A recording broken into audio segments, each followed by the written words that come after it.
तो आज की वीडियो में हम बात करेंगे कि जो LGBTQ कम्युनिटी है या बल्कि LGBTQ+, ये वैसे रुक नहीं रही है, ये चलती ही जा रही है और वैसे भी रुकेगी भी क्यों? क्योंकि जो ह्यूमन इमेजिनेशन है, वाइल्ड इमेजिनेशन या जो ये फैंटेसीज़ हैं, ह्यूमन फैंटेसीज़, इनको तो कोई अगर स्टॉप ना लगाया जाए तो ये तो चलती ही रहेंगी आगे। फॉर एग्ज़ाम्पल आज की जनरेशन अगर ये कह रही है कि हमें सेम जेंडर के साथ रिलेशन रखने की परमिशन दी जाए, तो हो सकता है कि नेक्स्ट जनरेशन या उससे जो अगली जनरेशन है वो ये कहे कि हमें एनिमल्स के साथ रिलेशन रखने की परमिशन दी जाए, हम एनिमल्स के साथ रिलेशन रखना चाहते हैं। तो फिर इस LGBTQ+ में ए फॉर एनिमल भी ऐड करना पड़ जाएगा हमें। खैर, तो आज की वीडियो में हम बात करेंगे कि जो LGBTQ कम्युनिटी है इसका एड्स के साथ क्या लिंक है और वो ऐसी कौन सी बीमारी थी जिसका लिंक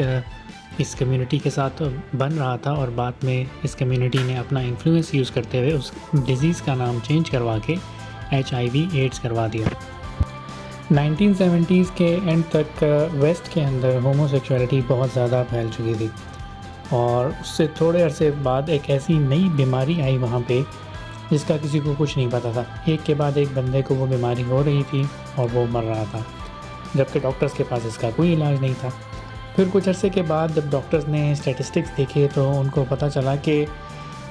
जो मैक्सिमम लोग इस बीमारी के साथ आ रहे हैं, यानी कि 90% लोग जो इस बीमारी के साथ आ रहे हैं वो हैं जो कि होमोसेक्सुअल्स हैं, यानी ऐसे मेल जिनका मेल के साथ सेक्सुअल रिलेशन है। तो इसी चीज़ को देखते हुए उन्होंने इस बीमारी का नाम रखा GRID, GRID, यानी कि गे रिलेटेड इम्यून डेफिशिएंसी। लेकिन इसके बाद जो होमोसेक्सुअल कम्युनिटी थी वो बहुत ज़्यादा आग बबूला हो गई और उन्होंने कहा कि ये हमसे बहुत ज़्यादा नफ़रत की वजह से आपने इसका ये नाम रखा है। अदरवाइज़ 10% तो ऐसे लोग भी हैं जो कि होमोसेक्सुअल्स नहीं हैं और उन्हें ये डिज़ीज़ हुई है। ये कम्युनिटी इतनी स्ट्रॉन्ग थी कि बाद में अल्टीमेटली इस डिज़ीज़ का नाम GRID से चेंज करके HIV एड्स रख दिया गया, यानी ऑटो इम्यून डेफिशिएंसी डिज़ीज़।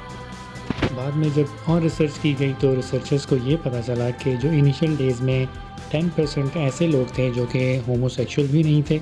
और उन्हें ये डिज़ीज़ हुई थी, वो ऐसे लोग थे जिन्हें ये डिज़ीज़ होमोसेक्सुअल्स के थ्रू ट्रांसफ़र हुई। फॉर एग्ज़ाम्पल एक केस ऐसा था जिसमें एक इंसान जो कि होमोसेक्सुअल था और उसे ये डिज़ीज़ हो चुकी थी, लेकिन उसे पता नहीं था क्योंकि अभी तक सिम्टम्स ज़ाहिर नहीं हुए थे। उसने अनजाने में एक और शख्स को ब्लड डोनेट कर दिया और इस ब्लड डोनेशन के दौरान ये डिज़ीज़ इस इंसान से एक ऐसे इंसान में जो कि नॉन होमोसेक्सुअल था उसे ट्रांसफ़र हो गई। ऑल्दो अब तो एड्स पूरी दुनिया में फैल चुका है, लेकिन अब कोई एड्स के ओरिजिन के बारे में बात नहीं करता, क्योंकि अगर हम एड्स के ओरिजिन के बारे में बात करें तो हमें पता चलेगा कि जब भी हम कोई अननेचुरल वे अडॉप्ट करेंगे, अननेचुरल चीज़ों की तरफ जाएंगे, तो हमें अननेचुरल रिज़ल्ट्स के लिए भी रेडी रहना होगा।